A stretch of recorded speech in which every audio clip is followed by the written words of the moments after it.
kita juga nggak percaya ya. Nah, kalian tolong bantuin saya keluar dari penjara ini.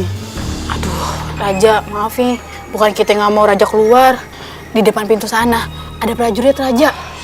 Nah, kalau sampai kita nyamatin Raja, alamat kita bakal disihir sama asistennya Tante Ove. Ya udah, tidak apa-apa. Tapi Raja tahu kan kesetiaan kami berdua. Iya, aku tahu. Kalau nanti aku bebas, aku akan menaikkan pangkat kalian. Menjadi kepala. Wah, saya kepala apa? Kamu kepala satpam. Raja bisa aja bercandanya. Gini-gini saya masih raja loh. Dorong-dorong, emang saya gerobak.